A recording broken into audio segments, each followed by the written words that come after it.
এই দুইটা ফতোয়াকে কেন্দ্র করে অজুহাত দিয়ে বাংলাদেশে বহু আহলে হাদিস মসজিদ বিভক্ত হয়েছে, বহু ঈদগাহ বিভক্ত হয়েছে। এই ধরনের বক্তব্যের কারণে যদি মসজিদ বিভক্ত হয়, কিয়ামতের মাঠে অবশ্যই আমাকে কাঠগড়ায় দাঁড়াতে হবে, কারণ এই মাসালার কারণে মসজিদ বিভক্ত হতে পারে কখনোই না। আহলে হাদিসের অনেক মসজিদে নামাজ শেষে মুনাজাত হয়, আবার অনেক মসজিদে মুনাজাত হয় না। এটা দূর করা যায় কিভাবে? মাশাআল্লাহ, আপনার তাহলে চিন্তা আছে, দূর করা যাবে, করা উচিত, তাই না? আপনারা ধৈর্য ধারণ করেন। অনেক মসজিদে দূর হয়ে গেছে আলহামদুলিল্লাহ। এইটা আপনার কাছে খুব ভারী মনে হচ্ছে, তাই না? কিন্তু আর একটা জিনিস আপনাকে বলি, সেটা হলো এই মুনাজাতটা কোন পর্যায়ের বেদাত বলেন তো দেখি? বেদাতে তো কোনো সন্দেহ নাই, তাই না? বেদাত কোনো সন্দেহ নাই, কিন্তু কোন পর্যায়ের বেদাত?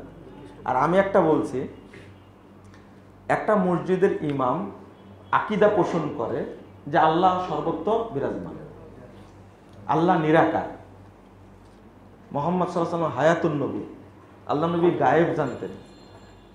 এই আকীদা একজন ইমাম লালন করে, ওর পিছনে কি নামাজ হবে? হবে না। তো পড়েন কেন? হ্যাঁ, ও ঠেক্কা পড়ছেন, তাই না? মানে বিপদে পড়ে পড়ছেন, তাই না? তো বিপদে পড়ে পড়া যায় তাহলে, তাই না?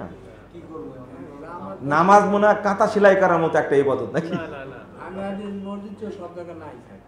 তাহলে নামাজ বাতিল করবেন আপনি? আল্লাহ রাসূল বলেছেন, আল আরদু কুল্লুহা মসজিদুন ইল্লাল মাকবারা ওয়াল হাম্মাম, পুরো জমিনটাই হলো মসজিদ, শুধু গোরস্থান আর গোসলখানা ছাড়া। রাস্তায় পড়বেন আপনি?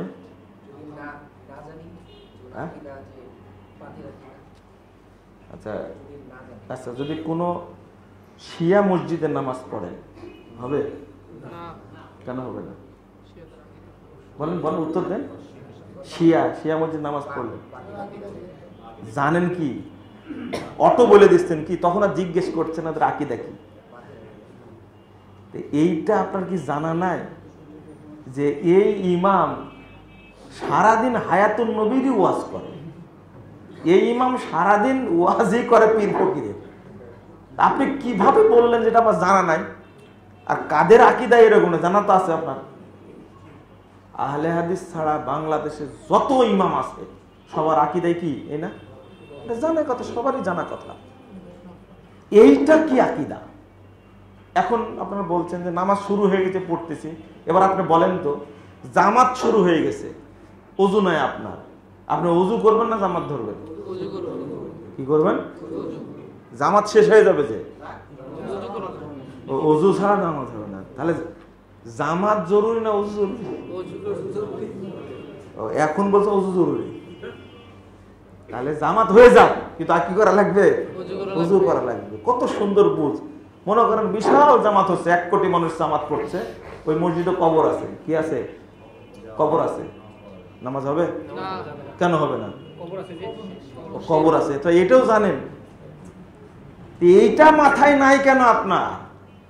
ইমাম যদি এই আকীদার হয়, তার পিছনে নামাজ হবে না, এটা জানেন না কেন? কিভাবে মানুষকে বুঝাবো এটা? তো এই আকীদা, এই শিরকি আকীদা, কুফরি আকীদা যদি কারোর মধ্যে থাকে, তার পিছনে নামাজ হয় না। এটা হলো, এই বেদাতটা হলো বেদাতে মুকাফফারা। কি বেদাত? মুকাফফারা।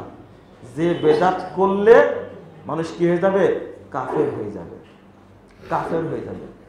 আর বেদাতে মুগাল্লাজা, যে বেদাত করলে কাবিরা গুনাহ হবে। আর বেদাতে মুফাসসাকা, যে বেদাত করলে মানুষ ফাসেক হয়ে যাবে। ফরজ সালাতের পরে দলবদ্ধ মুনাজাতটা কি? ফাসেকি বেদাত। এটার প্রতি আপনি যত কড়া, কিন্তু কুফরি বেদাতের প্রতি তত নরম, তাই না? বোঝা গেল কি? তাহলে এদের পিছনে সালাত হবে না। আর যারা বিশ্বাস করে আহলে হাদিস মসজিদকে পুড়াই দিতে হবে, তাদের পিছনে সালাত হবে তো? শরম লজ্জা তাদের চেয়ে আমাদের অনেক কম। ওরা তো আকীদা নিয়েই পোড়ায় দেয়, তাই না? আহলে হাদিসরা কাফের, কি বলে? যারা আহলে হাদিসরা কাফের বলে তাদের পিছনে নামাজ যদি কিয়ামত পর্যন্ত পড়েন হবে? বুঝে কথা বলেন।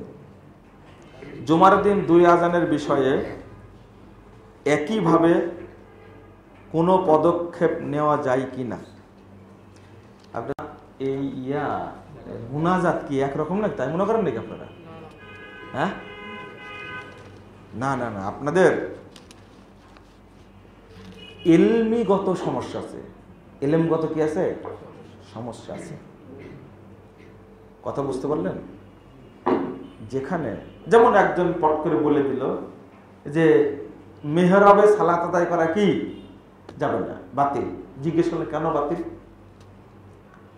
তো বলেছে আল্লাহ রাসূলের যুগে ছিল না, সাহাবীদের যুগে ছিল না। বলে যে মেহরাবটা এই দেওয়া শুরু করেছেন কে বলেন তো দেখি? তো জানি না। মেহরাবের এইভাবে মেহরাব দেওয়া শুরু করেছেন ওমর বিন আব্দুল আজিজ। তিনি তাবেঈ না? তা আপনি এটার প্রতি এইভাবে শক্ত ফতোয়া মারলেন কেন? তো ঠিক আমি 2 আজানের ব্যাপারে আমি বইয়ের মধ্যে লিখছি, সেটা হলো ওসমান রাদিয়াল্লাহু আনহু 2 আজান দিয়েছেন। এটা শুধু কোথায় ছিল? শুধু ছিল এটা মদিনায়। কোথায় ছিল? অনেক বছর পরে বিভিন্ন জায়গায় শুরু করেছে। শুরুটা হয়েছে কি জন্য? ওসমানী আজান ভেবে তার সুন্নাত মনে কি করে চালু করেছে, তার সুন্নাত মনে। এখনো তারা ফতোয়া দেয় তার পক্ষে, সুন্নাত মনে করে কি করেছেন, চালু করেছেন। আমরা যেটা বলি, যেটা আলবানী রাহিমাহুল্লাহ বলছেন, ওসমান রাদিয়াল্লাহু আনহু যে কারণে আজান দিয়েছিলেন ওই কারণে আজান দিলে কোনো সমস্যা নাই। কথা বোঝা গেছে? কিন্তু 2 আজান আর মুনাজাত এক জিনিস না। এখানে আরেকটা জিনিস বলি, এই 2টা ফতোয়াকে কেন্দ্র করে অজুহাত দিয়ে বাংলাদেশে বহু আহলে হাদিস মসজিদ বিভক্ত হয়েছে, বহু ঈদগাহ বিভক্ত হয়েছে। এই ধরনের বক্তব্যের কারণে যদি মসজিদ বিভক্ত হয়, কিয়ামতের মাঠে অবশ্যই আমাকে কাঠগড়ায় দাঁড়াতে হবে। কারণ এই মাসালার কারণে মসজিদ বিভক্ত হতে পারে কখনোই না। যদি বেদাতটা হয় বেদাতে মুকাফফারা, এমন বেদাত করছে যে কারণে সালাত হবে না, তাহলে ওখানে মসজিদ ভাগ করা যাবে, ঈদগাহ ভাগ করা যাবে। আমি মনে করি এই বেদাত সম্পর্কে তাদের জ্ঞানই নাই। বেদাতে মুকাফফারা কি, বেদাতে মুগাল্লাজা কি, বেদাতে মুফাসসাকা কি, বেদাতে মুখাফফাফা কি, বেদাতে কুবরা কোনটা, বেদাতে সুগরা কোনটা, এই ইলমটা তাদের নাই। আমি কিভাবে বোঝাচ্ছি? মুসাফা করে একজন লোক বুকে হাত দিল, এটা কি বলেন? বেদাত। পরিণাম কি? জাহান্নাম, তাই না? কুল্লু বিদআতিন দালালা ওয়া কুল্লু দালালাতিন ফিন্নার। মানে মুসাফা 2 হাতে করেছে, মানে পরিণাম কি? জাহান্নাম। আর বুকে হাত দিছে, পরিণাম কি? জাহান্নাম। আর যে বলল আল্লাহ সর্বত্র বিরাজমান, এই বেদাত যে করলো তার পরিণাম কি? ওকেও জাহান্নামে দিয়ে দিলে। হ্যাঁ, ঈশ্বর বলছে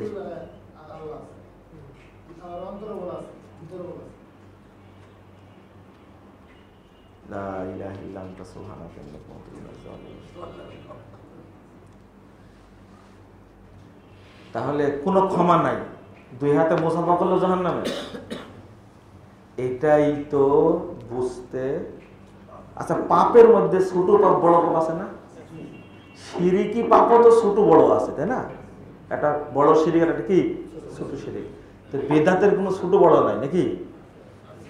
সব জাহান্নামে যাবে। ও দেখেন, আপনি মারি দিচ্ছেন ফতোয়া। এই বুঝটা তো সালাফরা কেউ বুঝেনি। আপনি বলতে পারেন যে বেদাত করলে মানুষ কাফের হয়ে যাবে এর জন্য কি জাহান্নাম, আর যে বেদাত করলে কাবিরা গুনাহ হবে, তওবা না করে মারা গেলে কি জাহান্নাম। বলতে গেলে শর্ত করতে হবে। আমার মনে হয় এই জিনিসটা আমাদের জানাই নাই, কারণ জানি কি বেদাত তো বেদাতি, এর কোনো কোয়ালিটি নেই। কোয়ালিটি আছে না, ভালো বেদাত খারাপ বেদাত বলিনি, কিন্তু আমি কি বলেছি তাহলে পায়খানা একটা ভালো একটা খারাপ দুই প্রকার। পায়খানার কোয়ালিটি থাকতে পারে, তাই না? ভালো খারাপ ভাগ করা যাবে? বেদাত কোনোদিন ভালো হয়? খারাপের কোয়ালিটি থাকতে পারে। আপনারা তো নিজেই বুঝেন, এটা না বললে তো বুঝবেন না। একটা শক্ত পায়খানা, একটা কি নরম, একটা জোল। কথা বুঝতে পারছেন? কোয়ালিটি থাকতে পারে না পায়খানা। শক্ত শুকনা পায়খানা আপনার পোশাকে ঠেকলো, নামাজ হবে না হবে না? হয় না, কিছুই বলে জানেন না তো, তাই না?